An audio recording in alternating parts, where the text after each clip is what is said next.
পুরুষ আর নারীকে সমান অধিকার আপনি কেমনে দিবেন? পুরুষ তো খেজুর গাছ থেকে রস পাড়ে, আছে না? এখানে রাজশাহীতে খেজুর গাছ নাই? তো সমান অধিকার দিতে গেলে মেয়ে লোকদের কি খেজুর গাছে উঠাবেন? পুরুষেরা অর্থ উপার্জনের রিক্সা চালায়, কোন মুসলমান রাজি হবে তার মেয়েকে দিয়ে রিক্সা চালাতে? পুরুষেরা ইট টানে, রাস্তা বানায়, গাড়ি বানায়, কত কষ্ট করে। আপনার স্ত্রীকে, আপনার বোনকে, আপনার মেয়েকে আপনি কি সেই কাজ করতে দিবেন? দিবেন না। আল্লাহ প্রথম দিনেই নারী আর পুরুষের কাজটা ভাগ করে দিয়েছেন। কবে দিয়েছেন? প্রথম দিনে। আদম আলাইহিস সালাম এবং হযরতে হাওয়া আলাইহিস সালাম। আদম আলাইহিস সালামকে পাঠালেন কোথায়? শ্রীলঙ্কায়। আর হযরতে হাওয়া আলাইহিস সালামকে পাঠানো হলো কোথায়? জেদ্দায়। আদমকে বলা হলো তুমি পুরুষ, তোমার ডেস্টিনেশন, গন্তব্য হচ্ছে জাবালে রাহমাত, আরাফাতের ময়দান। তুমি পুরুষ, তুমি নদী পাড়ি দাও, সাগর পাড়ি দাও, বন জঙ্গল পাহাড় পাড়ি দাও, তারপরে মরুভূমি পাড়ি দাও, রোদ্রে পড়ো, বৃষ্টিতে ভোজো, কষ্ট করো, আরাফাতে গিয়ে পৌঁছাও। আর হযরত হাওয়াকে বলা হলো তুমি নারী, প্রকৃতিগতভাবেই তোমাকে তৈরি করা হয়েছে ভিন্ন আঙ্গিকে, তুমি অত পরিশ্রম করতে পারবে না, সেজন্য তোমাকে ফেলানো হলো জেদ্দায়।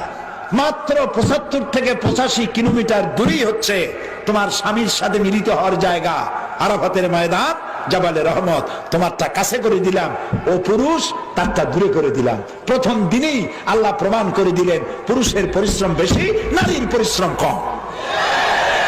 কাজী নারীকে আপনি পুরুষের সমান অধিকার দিবেন এ কথা বলবেন না, তাহলে বিপদ হবে। নারীকে দিবেন ন্যায্য অধিকার। সেই ন্যায্য অধিকার প্রতিষ্ঠিত করেছেন আল্লাহ এবং তার রাসূল। আল্লাহ রাসূলের চাইতে আপনি কি করে নারীর কল্যাণকামী বেশি হতে পারে? হতে পারে কেউ?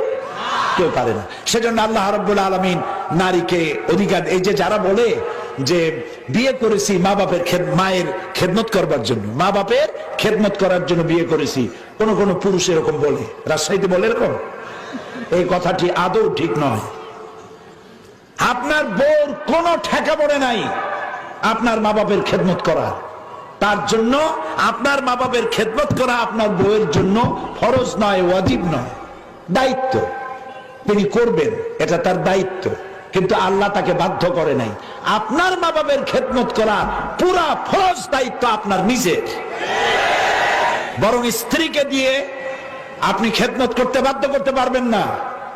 আপনি তাকে অনুরোধ করবেন, সে খেদমত করবে, এটা দায়িত্ব, করেও থাকে আমাদের দেশে, কিন্তু আপনি ওই কথা বলবেন না। বরং স্ত্রীকে এমন একটা ঘর দিবেন যে ঘরে স্ত্রীর পারমিশন ছাড়া অন্য কেউ ঢুকতে পারবে না, এবং প্রয়োজনে সামর্থ্য অনুযায়ী স্ত্রীকে কাজের লোক দিবেন, একটা কাজের মেয়ে যে কাজ করে তাকে সাহায্য করবে, এটাও দেওয়া আপনার দায়িত্ব। ইসলাম এভাবে ন্যায্য অধিকার দিয়েছে। নবী করিম সাল্লাল্লাহু আলাইহি ওয়াসাল্লাম রাষ্ট্রীয় কার্যক্রম সমাপন করে বেলা শেষে ঘরে প্রবেশ করেছেন। ঘরের মধ্যে খাবার নাই।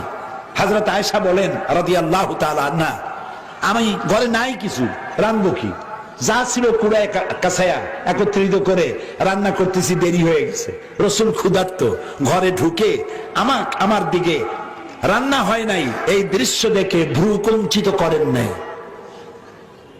মুখ মলিন করেন নাই, চোখ মোটা করেন নাই, আমাকে ধমক দেননি, বরং আমার কাছে বসে আমার রান্নার কাজে আল্লাহ রাসূল বিশ্ব নবী আমাকে রান্নার কাজে সহযোগিতা করেছেন। এটার নাম ইসলাম। চিরকাল আপনার বউ আপনার জামা কাপড় সাফ করবে আর আপনি একদিনও বউ শাড়িটা ধুয়ে দেবেন না, এটা হয় না। চিরকাল আপনার বিছানা সে গুছায় দেবে, আপনি বিছানাটা একদিনও গুছাবেন না, এটা হয় না। চিরকাল আপনাকে রান্না করবে, রান্না করে দেবে, আপনি একদিনও চুলার কাছে গিয়ে বউয়ের ঘামও মুছায় দেবেন না, রান্নাও সহযোগিতা করবেন না, এটা হয় না। এটার নাম ন্যায্য অধিকার। তার ন্যায্য অধিকার থেকে আদায় করেন। খালি একটা জায়গা পাইছে, একটা জায়গা পেয়েছে, মেয়েদের সামনে বলেছি, আপনাদের শুনাই, সেটা হলো ওই বুদ্ধিজীবীরা আর কিছু কুশীল, সুশীল বলতে পারলাম না, দুঃখিত। এরা বলে যে এই কোরআনের মধ্যে আল্লাহ নিজেই মেয়ে লোককে ঠকাইছে। নাউজুবিল্লাহ। এরা সব পড়ে, কোরআন পড়ে না। এরা রবীন্দ্রনাথ পড়ে, বিমল মিত্র পড়ে, বঙ্কিম পড়ে, শরৎ পড়ে, সব পড়ে, কিন্তু কোরআন পড়ে না। আমি কিন্তু আপত্তি করছি না রবীন্দ্রনাথকে পড়তে, আমি রবীন্দ্রনাথকে নিজে পড়েছি। রবীন্দ্রনাথের 2 বিঘা কবিতা পড়ে আমি কেঁদেছি, তার কাবুলিওয়ালা বই পড়ে আমি কেঁদেছি, শরতের সব রচনা বলি আমি পড়েছি। বঙ্কিমের এমন কোন বই নাই যা আমি পড়ি নাই। পড়তে তো কোনো নিষেধ নেই, অশ্লীল না হলেই হলো। তা আপনি তো আগে এইটা পড়বেন। এটা কি বলেন? এটা কি? এই মৌলিক জ্ঞান যদি আপনার ভেতরে থাকে তাহলে কোন বই পড়ে আপনি বিভ্রান্ত হবেন না। এটা গাইডলাইন আপনাকে দেবে। এই বুদ্ধিজীবী এবং কুশীলরা ওরা বলছে যে নারীকে আল্লাহ ঠকাইছে। কেমনে? কয় যে ছেলেরে দিছে যা মেয়েকে দিয়েছে তার থেকে কম। এক ছেলে সমান 2 মেয়ে, 2 মেয়ে সমান 1 ছেলে। এই যে আল্লাহ নিজেই ঠকালেন, বলেন নাউজুবিল্লাহ। কিন্তু এটা তো ঠকানো নয়, মেয়ে তো পাচ্ছে কত জায়গা দিয়ে। আপনি কি দেখেছেন? মেয়েটা পাচ্ছে বাপের কাছ থেকে, মায়ের কাছ থেকে, ছেলের কাছ থেকে, স্বামীর কাছ থেকে, আরো পাচ্ছে স্বামীর কাছ থেকে মহারানা অর্থনৈতিক নিরাপত্তা। সুবহানাল্লাহ বলতে ইচ্ছা করে না? 5 ভাগ, 5 গুণ বেশি পেল। ছেলেটা পাইলো কয় জায়গা দিয়া? মাত্র 1 জায়গা, আর তাতেই চোখটা মোটা হয়ে গেল। ছেলে তো 1 জায়গা দিয়ে পেয়েছে, বাপের কাছ থেকে ডাবল পেয়েছে, আর পাওয়ার জায়গা নাই। আর মেয়ে পেল 5 জায়গা দিয়ে। মহারানা দেওয়া কোনো সুন্নত নয়, নফল নয়, ওয়াজিব নয়। মহারানা দেওয়া কি? রাজশাহীতে দেয় মহারানা? হ্যাঁ, উল্টা আদায় করে। রাগ করছেন? রাজশাহী না, সব জায়গায় উল্টা আদায় করে। বলে কি? ওই যে যারা ঘটকালি করে, ঘটক বলে না কি বলে, ঘটে কালি মাখে। ছেলে খুব ভালো, মেয়েওয়ালাকে গিয়ে বুঝায়, ছেলে দারুণ। কয় কিরকম? কয় সাংঘাতিক। কেমন সাংঘাতিক? লেখাপড়া কতদূর করছে? কয় অনেক, ম্যাট্রিক পাস করতে মাত্র 7 বছর বাকি। আর কি আছে ছেলের কোয়ালিটি? কয় আরো কোয়ালিটি আছে, পিএস খায়। পিএস খায়? কয় প্রত্যেকদিন খায় না, মাঝে মধ্যে খায়। কোন দিন খায়? কয় যেদিন বেশি বোতল খায়। ছেলে দেখতে কেমন? আলকাতরার চাইতে কোনো অংশ কম না। মেয়েটা লাগবে চাঁদের মতো সুন্দরী। আর 10 লক্ষ টাকা দিতে হবে ক্যাশ, গুলশানে বাড়ি দিতে হবে, মঙ্গল গ্রহে অফিস বানাই দিতে হবে। মেয়েটা কি মাগনা? ওই মেয়েকে পেটে ধারণ করেছে যে মা 10টি মাস, আর 2টি বছর দুধ খাওয়ায়া কোলে কাকে করে মানুষ করে রাজশাহী বিশ্ববিদ্যালয় থেকে পাশ করিয়েছে। তোমাকে ওই মেয়ে তোমার সাথে বিয়ে দেওয়ার জন্য বাড়ি দিতে হবে, গাড়ি দিতে হবে। মেয়েটা ভাও হরলিক্স কেনে না মানুষেরা? তাও কথা বল না কেন? হরলিক্সের সাথে বেশি যাতে কেনেন সেজন্য একটা গ্লাস ফ্রি। টুথপেস্ট কিনবেন, ব্রাশ ফ্রি। আরো দামি টুথপেস্ট যদি কেনেন, ব্রাশ দিয়া বাড়ি যে মাইজে দিয়ে আসবে।